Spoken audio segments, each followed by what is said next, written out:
제13장. 너희 중에 선지자나 꿈꾸는 자가 일어나서 이적과 기사를 네게 보이고 그가 네게 말한 그 이적과 기사가 이루어지고 너희가 알지 못하던 다른 신들을 우리가 따라 섬기자고 말할지라도 너는 그 선지자나 꿈꾸는 자의 말을 청종하지 말라. 이는 너희의 하나님 여호와께서 너희가 마음을 다하고 뜻을 다하여 너희의 하나님 여호와를 사랑하는 여부를 알려하사 너희를 시험하심이니라. 너희는 너희의 하나님 여호와를 따르며 그를 경외하며 그의 명령을 지키며 그의 목소리를 청종하며 그를 섬기며 그를 의지하며 그런 선지자나 꿈꾸는 자는 죽이라.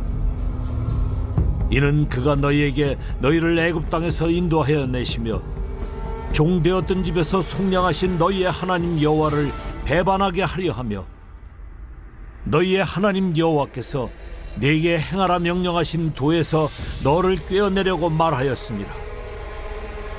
너는 이같이 하여 너희 중에서 악을 제할지니라.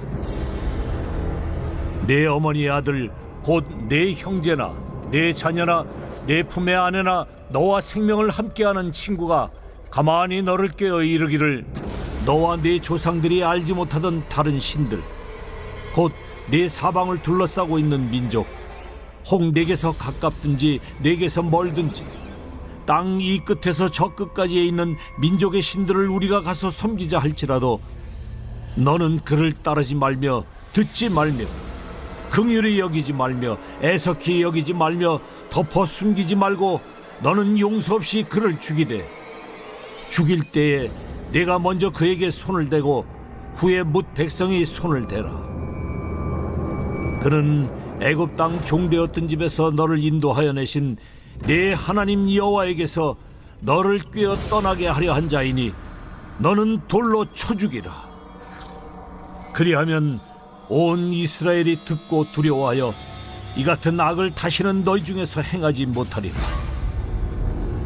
네 하나님 여호와께서 네게 주어 거주하게 하시는 한 성읍에 대하여 네게 소문이 들리기를 너희 가운데서 어떤 불량배가 일어나서 그 성읍 주민을 유혹하여 이르기를 너희가 알지 못하던 다른 신들을 우리가 가서 섬기자 한다 하거든 너는 자세히 묻고 살펴보아서 이런 가증한 일이 너희 가운데에 있다는 것이 확실한 사실로 드러나면 너는 마땅히 그 성읍 주민을 칼날로 죽이고 그 성읍과 그 가운데 거주하는 모든 것과 그 가축을 칼날로 진멸하고 또 그 속에서 빼앗아 차지한 물건을 다 거리에 모아놓고 그 성읍과 그 탈취물 전부를 불살라 내 하나님 여호와께 드릴지니 그 성읍은 영구히 폐허가 되어 다시는 건축되지 아니할 것이라.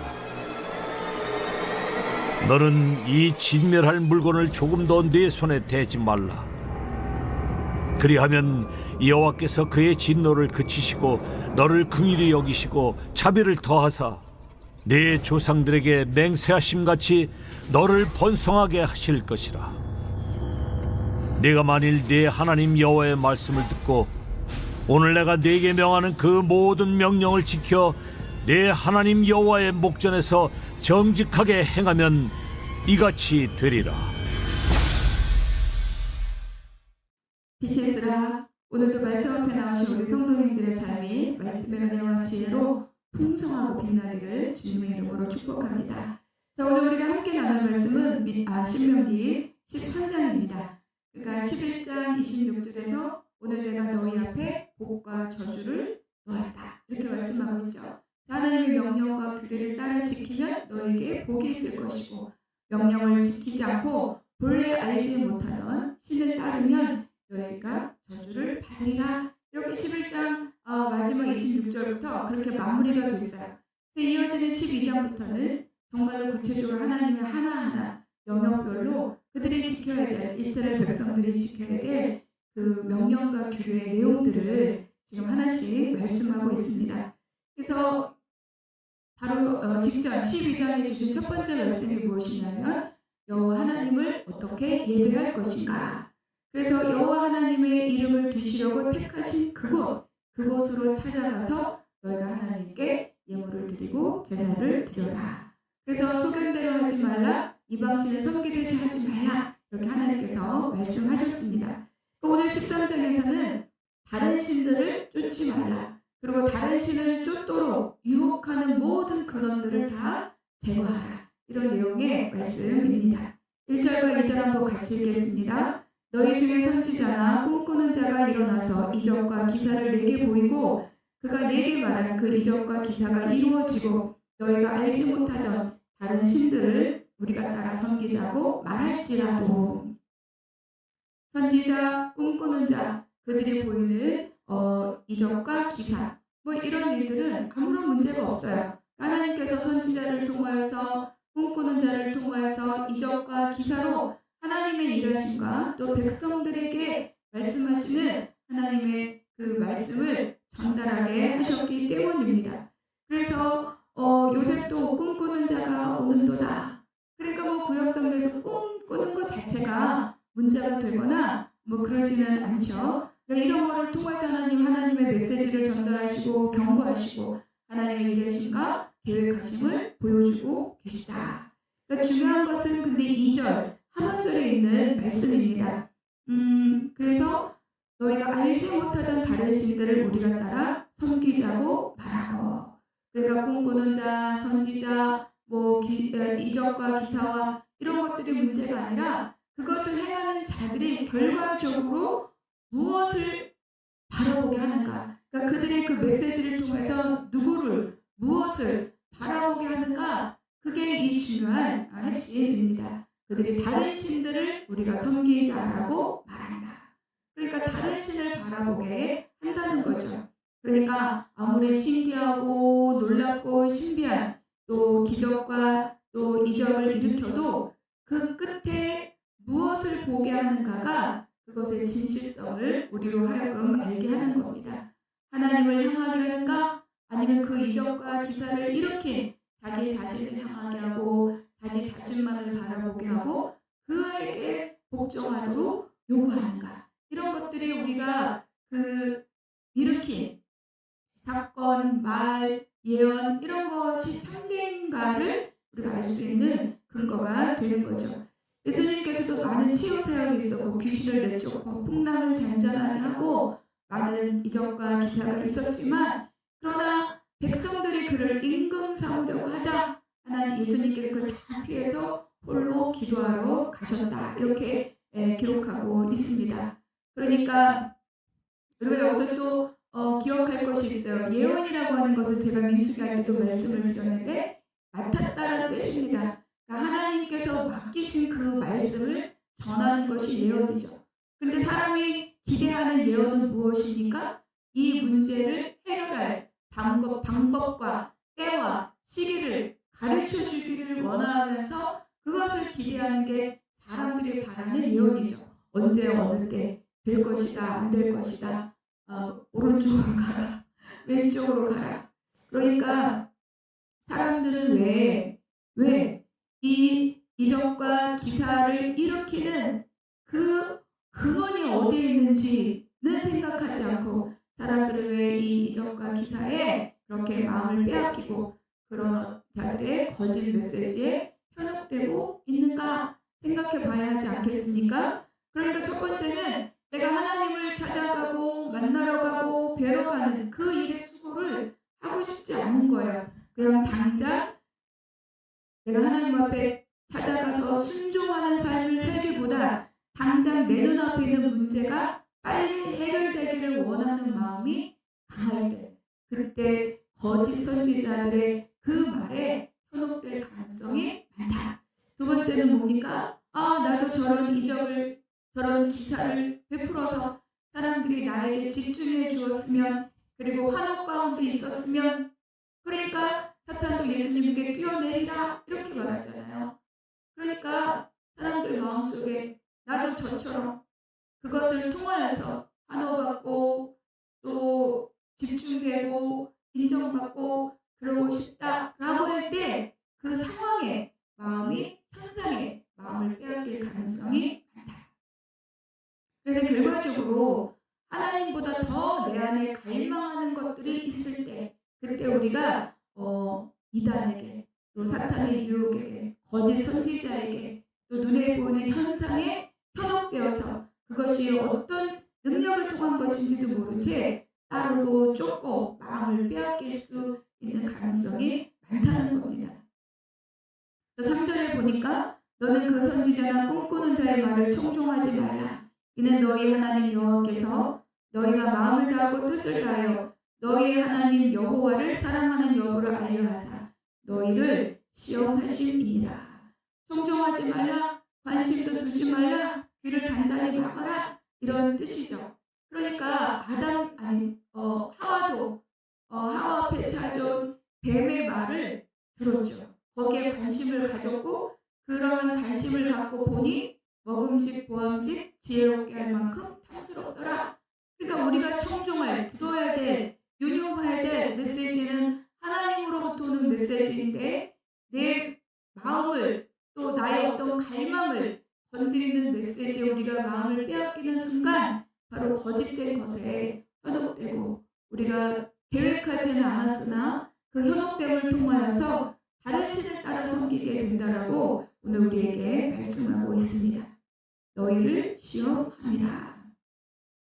그러니까 하나님이 일부러 유혹해서, 그렇지 않은데 일부러 유혹해서 쓰러뜨리려고 하고 이런 의미가 절대 아니라는 걸 여러분 잘 아실 거예요. 그러니까 하나님께서는 그들이 준행하리이다 라고 말하는 그들의 말과 그들의 삶과 그들의 행위가 일치하고 있는지를 알려 하심이라. 우리가 민수기 4장, 5장, 8장 할 때도 이런 말씀을 함께 나누지 않았습니까? 그러니까 이렇게 유혹하고 사람의 눈을 현혹할 수 있는 현상들에 대한 나의 반응이 어떠하냐가 결국 하나님 앞에, 또 하나님 말씀 앞에 있는 나의 실존을 드러내 보이는 일이다. 이렇게 말씀을 드렸어요. 리트머스 시험지처럼 말씀을 순종하는 삶을 사는 자인지 경건의 모양을 있으나 능력 없는 삶을 사는 자인지가 밝히 드러나 알 수 있다. 내가 드러나는 겁니다. 내가 말로는 이러네, 또 직분은 저러네 라고 할지라도 정말 하나님 앞에 그런 합당한 삶을 살고 있는가가 이런 시험 앞에 낱낱이 밝히 드러나는 거죠. 4절 함께 읽어볼게요. 너희는 너희 하나님 여호와를 따르며 그를 경외하며 그의 명령을 지키며 그의 목소리를 청종하며 그를 섬기며 그를 의지하며. 그러니까 우리가 하나님을 따르는 삶은 다 여기에 있어요. 따르고 경외하고 명령을 지키고 목소리를 청종하고 그를 섬기고 그를 의지하고. 그러니까 우리가 의지할 것이 눈에 보이는 현상을 일으키는 누구, 아니면 그 현상 자체가 아니라 그 모든 것을 다스리는 분이 여호와 하나님이시다. 그가 무엇이라고 말씀하시는가? 우리에게 반복적으로 지속적으로 명령하고 가르치는 것이 무엇인가? 여기에 우리가 더 집중해야 한다고 하는 거죠. 그래서 5절에 보니까 그런 선지자, 꿈꾸는 자는 주라. 그러니까 다른 신을 섬기라고 우리를 꾀는 자에 대해서 우리가 단호한 조치가 필요하다고 우리에게 말씀하고 있는 거예요. 그러니까 더 중요한 것은 뭡니까? 이것은 그들을, 그러한 현상을 일으키거나 또 이렇게 말하는 자들, 그들을 따름으로 내가 얻을 수 있는 어떤 혜택, 그것보다 더 근본적으로 하나님이 누구신가를 명확하게 알 때 내가 이것을 분별할 수 있다는 거죠. 이것이 갈 길인지 아니면 거절해야 될 길인지가 분명하게 나타나고 있다. 그래서 이스라엘 백성들에게 하나님은 누구십니까? 말씀하고 있죠. 너희를 애국 땅에서 인도하여 내시며 집에서 속량하신 너희의 하나님이라. 그래서 그 명령에서 벗어나지 말고 그 명령과 그 도를 따르라고 우리에게 말씀하고 있는 거예요. 그러니까 아까도 말씀드린 것처럼 꿈꾸는 자, 선지자, 무슨 신비한 현상을 일으키는 자가 결과적으로 우리의 마음과 눈과 관심을 어디로 향하게 하고 있는가를 보면 그가 거짓 선지자인지 하나님의 참 선지자인지 알 수 있다. 그러니까 그거를 분별하기 위해서 내 안에 뭐가 있어야 돼요? 하나님의 말씀의 기준이 있을 때 그때 이거를 분별하고 따라갈 수 있다는 겁니다. 그래서 하나님이 나에게 누구신가? 이스라엘 백성에게 있어서는 애국 종되었던 곳에서 건져내신 하나님. 나에게는 누구예요? 예수 그리스도 십자가 부활 승천을 통하여서 하나님의 백성으로 부르시고 존귀함을 회복하게 하시고 하나님의 창조 목적을 이루어가게 하시는, 근데 어떤 어마어마한 이적과 기사를 일으켰는데 그 일으켰다는 것 자체가 무슨 의미가 있느냐? 그것을 통해 내가 하나님의 존재를 발견하게 하는 일이 아니면 눈에 보이는 그 현상 자체가 큰 의미가 없다는 거예요. 병이 낫는 거 너무 중요하고 망했던 사업이 다시 회복되는 거 중요하고 내가 하나님의 나라를 위해서 큰 비전을 세우는 거 중요하지만 그것 자체가 나의 경건을 증명하는 것은 아니다. 그것을 통해서 어떤 삶의 열매들이 맺어져 가고 있는가가 결국 그 시작이 참된 것인지 아닌지를 알게 해준다는 거죠. 좀 안타까운 얘기인데 지금은 뭐 소식도 끊어졌지만 제가 알고 있는 아주 성실한 청년부 후배가 있었어요. 이 친구는 아프리카에 학교를 지어주는 것이 자기 소명이고 비전이다. 이렇게 기도하면서 그렇게 비전을 받았다. 이렇게 말했습니다. 그래서 이 친구는 아주 직장 생활을 성실하게 했어요. 뭐 좋은 직장도 다녔지만 자기 생활을 최소한으로 하고 뭐 적금도 붓고 이렇게 돈을 모아서 이제 학교를 지을 수 있는 자금을 준비하기 위해서 자기의 모든 계획은 이제 거기에 집중되어 있었죠. 그리고 이제 또 뭐 조금씩 투자도 하고, 그런데 어느 날 너무 좋은 투자처를 만났다는 거예요. 그래서 막 이런 것도 있고 저런 것도 있고 그러면 계획이 이렇게 앞당겨질 수 있고, 그런데 그냥 저처럼 잘 이렇게 문외한을 듣기에도 좀 무언가 이렇게 건강한 느낌이 없어서 그렇게 무리한 투자는 하지 않으면 좋겠다. 그리고 그들이 정말 합법적인 일을 하는 사람인지 잘 알아보면 좋겠다. 그런데 이제 뭐 다 알아봤다, 뭐 괜찮다, 이렇게 해서 계속 그 일을 진행을 한 거죠. 여러분 충분히 예상하겠지만 그 일이 어떻게 되었겠어요? 네, 그들은 다 사라지고 잠수 타고 이 친구는 월급에 사업 들어오고 자기가 살고 있던 그 전세도 다 너무너무 그 끝이 너무 안 좋았다는 거예요. 안 좋았어요. 그러니까 뭡니까? 아프리카에 학교를 지어주겠다는 그 마음이 나쁘냐? 아닙니다. 그것을 위해서 재정을 준비하기 위한 그의 성실함이 나쁘냐? 아닌 거죠. 근데 중요한 것은 하나님의 계획을 따라가는 것이 중요한데, 이렇게만 하면 일을 앞당길 수 있고 더 많이 지을 수 있고, 이 조급함, 자기의 계획에 앞장서는 순간 그 틈을 타고 들어온 어떤 다른 사람들의 그 계획에 숨어있는 악한 의도를 발견할 수 있는 분별력과 지혜가 없었다는 거예요. 너무너무 안타까운 일이죠. 그래서 무엇을 하든지 내가 하나님 앞에 이 일을 왜 하고 있으며 하나님의 말씀 또 하나님의 계획을 내가 잘 순종하며 따라가고 있는지를 늘 날마다 점검하는 것은 너무 중요합니다. 그래서 이런 어려움이 있을 때는 영적 지도자에게 의논하고 또 그의 권면을 듣고 또 함께 기도하고, 이런 자세가 너무 중요한 거죠. 그래서 어디 교회 공동체, 함께 있는 교회 공동체가 아닌 낯선 곳에 갈 때는 반드시 순자님이나 셀자님이나 또는 교구 목사님이나 담임 목사님이나 내가 가고 있는 그런 것들에 대해서 꼭 상의하고 의논하고 권면을 받아야 됩니다. 몰래 숨어서 우리 교회는 이런 게 없어, 이런 능력이 없어, 이런 뭐가 없어 이러면서 다른 거를 찾아갈 때 어디선가 내가 영적으로 훼손을 입을 수도 있다. 꼭 기억하시기 바랍니다. 근데 이제 이스라엘 백성들은 이 거짓 선지자로 인한 큰 손실을 이미 경험했죠. 왜냐하면 시팀에 있었던 바알볼 사건입니다. 그것 때문에 24,000명의 연병으로 죽었고, 그것 때문에 또 미디안 다섯 왕을 죽일 때 발람 선지자를 또 죽였잖아요. 그러니까 이스라엘 백성들에게 하나님이 모세를 통해서 말씀하시는 선지자나 꿈꾸는 자나 이적과 기사를 내게 보이고 이 일이 거기에 들어가서 경험할 가능성이 있는 일이 아니라 지금 그들 사이에서도 충분하게 발생하고 있는 일들이라는 것을 지금 염두에 두고 말씀하고 있는 겁니다. 그래서 뭐라고 말씀하시 이런 현실적인 유혹들에 대해서 너희 중에서 악을 제할지니라 이렇게 말씀하고 있는 거죠. 이러한 일들은 2만 4천 명의 백성이 죽는다는 건 이스라엘 백성이 하나님의 진노를 받고 진멸당할 수 있는 요소가 되는 거기 때문에 철저하게 배제해야 됩니다. 그래서 이런 일에 현혹되지 않고 반드시 영적 지도자들과 의논하고 이렇게 현혹되지 않도록 자기의 마음을 관리해야 되는 거죠.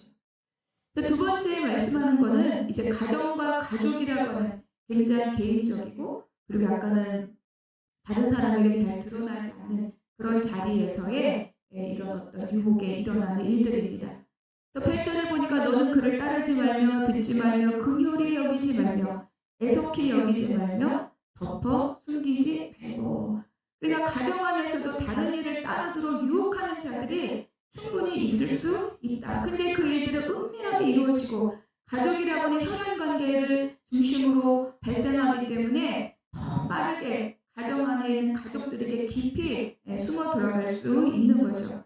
신천지와 같은 이단이 가장 먼저 하는 거는 교회로 부르고 공동생활을 하고 그들의 가족들로부터 차단시키는 게 가장 먼저 하는 일이에요. 그러니까 진리의 말을 들을 수 있는 기회를 다 원천 봉쇄하는 거죠.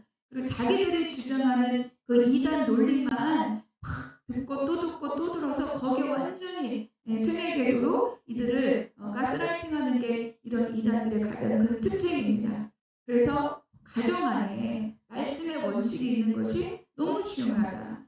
자녀들을 가정에서 말씀으로 양육하고 그리고 또 말씀의 원칙을 새겨주고 그리고 부모가 또 그 안에 말씀으로 살아가는 모습을 보여주고 이런 일들이 너무 중요하다는 거죠. 어떤 경우는 자기 자녀가 그런 일에 빠졌다는 것조차도 모르고 한참을 지나는 경우들이 많이 있어요. 첫 번째는 부모와 자녀 간에 어떤 그 소통이 원활해야 되고 자녀의 아픔이 무엇인지 보듬어 볼 수 있는 부모의 보살핌의 눈이 있어야 되고 그리고 거기에 정말 예배가 있고 말씀이 있고 말씀의 반응이 있고 정말 이게 쉬운 일이 아닙니다. 요즘 같은 세대에. 그럼에도 불구하고 어떤 형태로든 자녀들을 우리가 영적으로 돌보고 책임질 수 있는 하나님 앞으로 이끌어갈 수 있는 그 어떤 양육자로서의 기본적인 것들을 놓치지 않도록 부모님들이 가정에서 수고해야 되는 거죠. 하나님과 더불어 사는 삶 이것이 자녀들에게 비춰줘야 되는 겁니다. 그리고 자녀들이 실제로 어떤 고난과 어려움과 낙심 가운데 있을 때에도 부모의 위로를 통하여 기도를 통하여 하나님을 의탁하는 부모님들의 삶을 통하여 지금은 어렵지만 이 일은 하나님 통치 아래 하나님의 다스림 아래 하나님의 돌봄 아래 있다. 이거를 자녀들 스스로 고백해낼 수 있도록 부모님들이 끊임없이 가정에서 하나님의 말씀들을 또 하나님의 그 가르침들을 경험하는 그런 일들이 있어야 되는 거죠. 그러니까 부모님들도 그냥 교회만 다니는 것으로 만족해서는 이렇게 자녀들에게까지 하나님의 말씀을 흘려보내기는 쉽지 않습니다. 반복해서 얘기하지만 그래서 부모의 참 커다란 수고가 있어야 되는 거죠. 그래서 하나님께서 절기를 말할 때도 무엇을 말할 때도 내 자녀가 무엇이냐고 묻거든 내 자녀들에게 반복해서 말씀하시잖아요. 반드시 해야 될 일인데 쉽지 않은 일이고 그럼에도 불구하고 부모가 꼭 해야 될 일이라고 우리에게 말씀해주고 있는 거예요. 근데 부모가 막 가정에서 싸우고 뭐 교회는 다니지만 너무너무 세상적인 다른 믿지 않는 부모들과 다름없는 그런 삶의 모습을 보여주고 그렇다면 그 교회를 간다는 것과 자녀가 바라보는 삶의 모습이 너무 다르다면 이들의 마음에 하나님의 새겨지기는 너무 어렵지 않겠습니까? 그래서 아버지는 이 가정의 제사장으로 정말 기도하는 자의 삶을 살아야 되고 엄마도 마찬가지 부부가 함께 연합하여 그러면 가장 좋지만 혹여 아버지만 예수님을 믿는다든지 어머님만 예수님을 믿는다고 하여도 그 한 사람의 영향을 통하여서 가족들이 풍성하게 하나님의 은혜를 경험하는 복된 가정이 될 수 있기를 축복합니다. 10절 그는 애굽 땅 종되었던 집에서 너를 인도하여 내신 내 하나님 여호와께서 너를 꿰어 떠나게 하려 한 자라. 돌로 쳐 죽여라 이렇게 말하고 있죠. 그리하여 온 이스라엘이 듣고 두려워하여 이 같은 악을 다시는 너희 중에서 행하지 못하리라. 지금은 돌로 쳐서 어떻게 하면 이런 일이 있을 수 없죠. 이런 거 있을 수 없어요. 그런데 우리가 어서 깨달아야 될 것은 뭐냐? 죄의 유혹이 멀리 있지 않다는 겁니다.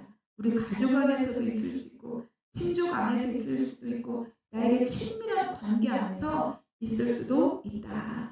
그러니까 그것이 확인되는 순간 이것이 아닌데 진리가 아닌 길을 그가 가고 있고 또 나까지 유혹하려고 하는 순간 그때 나는 더 큰 힘으로 더 큰 능력으로 정말로 생명을 담보하듯이 그 사람이 다시 하나님 앞으로 진리의 길로 돌아올 수 있도록 함께 기도하고 또 그들의 말에 내가 귀가 솔깃하지 않도록 철저하게 관계를 지켜나가야 된다는 것을 말씀하고 있습니다. 여러분 우상숭배 또 이단의 문제는 단순히 내 한 명 개인의 힘으로 맞설 수 있는 영역이 아닙니다. 아까도 말씀드렸지만 하나님의 동산에서도 사탄의 유혹이 있지 않았습니까? 기도와 말씀 그리고 어떤 영적인 연합의 공동체 함께 기도할 수 있는 무리 그 영혼을 안타까이 여기며 영적인 힘으로 싸서 다시 하나님 앞으로 이끌어올 수 있는 그런 연합된 힘들이 있을 때 가능하다고 꼭 기억하시기를 바랍니다. 나 혼자 안 된다라고 나 혼자 찾아가거나 내가 갖고 있는 지식으로 그들과 어떤 논쟁을 하려 하거나 그렇게 해서 이단의 이 교묘함을 우리가 이길 수 없다. 그래서 함께 연합하고 중요한 것은 그것을 내가 인간적 호기심으로 접근하는 것이 아니라 영적인 무장으로 우리가 대적해야 된다는 것을 꼭 기억해야 됩니다. 그래서 14절 너는 자세히 묻고 살펴보아서 이런 가증한 일이 너희 가운데 있다는 것이 확실한 사실로 드러나면 너는 이 진멸할 물건을 조금도 내 손에 대지 말라. 그래서 거짓 선지자, 그 다음에 가족, 그 다음에 그 성읍에 있는 불량한 사람으로 인해서 그 성읍에 막 이 거짓된 것들이 퍼져나갈 때 어떻게 할 거냐? 그 세 번째 유형을 이렇게 말씀하고 있어요. 그런데 진멸한 물건을 조금도 내 손에 대지 말라. 그 성읍을 다 진멸할 것인데 왜 조금도 손대지 말라? 그 뭐예요? 조금이라도 어떤 것이라도 작은 불씨라도 이런 우상숭배의 요소들을 남겨두지 말아야 한다라는 것을 첫 번째 우리에게 말씀해 주고 있는 거고요. 두 번째가 있어요. 전쟁에서 승리한 사람들은 그 패배한 지역에 모든 어떤 물건 다 탈취해 올 수 있지. 이게 전리품이잖아요. 그래서 미디안 전쟁에서 이겼을 때도 그 미디안에서 탈취한 물건들을 다 군인들과 백성들이 반반 나누어 가졌죠. 그리고 또 거기에 500분의 1은 하나님께 드리고 또 무엇에 50분의 1은 레위인과 제사장인 거 드리고서 다 이거를 나누어 가졌어요. 그런데 이 우상숭배의 성읍을 하나님의 이름으로 진멸하려고 할 때 그것을 다 탈취물로 가져갈 수 있다라고 한다면 탈취물의 목적을 두고 거기에 소위 말하는 우상숭배에 누명을 씌우거나 어떤 이것을 진멸하고 탈취할 수 있는 명분으로 하나님의 이름을 삼을 수도 있기 때문에 그래서 거기에 있는 거는 하나도 손을 대지 못하게 하고 다 불사르고 진멸하라 이렇게 말씀하고 있죠. 그러니까 어떤 조그만 소리만 들려도 아까 보니까 확인하고 묻고 자세히 살펴보아서 하라는데 소리만 들어도 저기 우상 또 우상을 섬기는 곳이야 달려가서 탈취해요. 또 여기도 그래 이렇게 하나님의 이름을 자기 욕심을 채우는 것에 명분 삼지 못하도록 철저하게 다 진멸하라 불씨를 남기지 말라와 또 하나님의 이름을 너희들의 탈취물에 목적하고 있는 그 마음에 명분 삼지 말라. 이렇게 하나님께서 경고하시는 거죠. 그것을 이기지 못한 게 바로 여호수아에 나오는 아간 아니지 않습니까? 자, 그래서 하나님께서 우리에게 말씀하는 것 17절 또 18절 그래서 그의 진노를 그치고 너를 긍휼히 여기시고 자비를 더하사 내 조상들에게 맹세하신 같이 너를 번성하게 하실 것이요. 그러니까 하나님의 땅에 들어가서 사는 사람은 하나님의 말씀대로 살아갈 때 하나님이 이미 주기로 약속하신 그 은혜와 복들을 누릴 수 있게 된다고 말씀하고 있습니다. 그래서 만일에 하나님 여호와의 말씀을 듣고 오늘 내가 네게 명하는 그 모든 명령을 지켜 내 하나님 여호와의 복전에서 정직하게 행하면 하나님 앞에 나의 삶이 정직한가? 내가 욕심을 숨기고 하나님 이름을 명분 삼아서 내가 나의 의를 드러내는 일들은 없는가? 이런 것들이 이 마지막 단락에서 우리에게 질문되어야 할 것 같습니다. 묵상 질문 첫 번째, 오늘 나에게 주신 한 구절 은혜의 말씀 기록하고 또 묵상을 나눠보시기 바랍니다. 두 번째, 나의 생각과 행동과 선택의 기준은 무엇입니까? 나의 유익을 따르고 있습니까? 말씀의 원칙을 따르고 있습니까? 세 번째, 나의 가정 안에 예배와 말씀을 세워가고 있습니까? 굉장히 중요한 문제입니다. 기도하겠습니다. 하나님, 오늘 내게 주신 말씀으로 오늘 하루를 하나님의 백성답게 강건히 살게 하여 주시옵소서. 세상의 소리가 아니라 하나님의 말씀을 청종하게 하시고 나의 연약함으로 인한 유혹의 요소들을 철저히 제거하고 오직 말씀 앞에 정직하게 살아가는 한 사람 한 사람 되게 하여 주시옵소서. 모든 것 감사하고 우리 주 예수 그리스도 이름으로 기도하옵나이다. 아멘.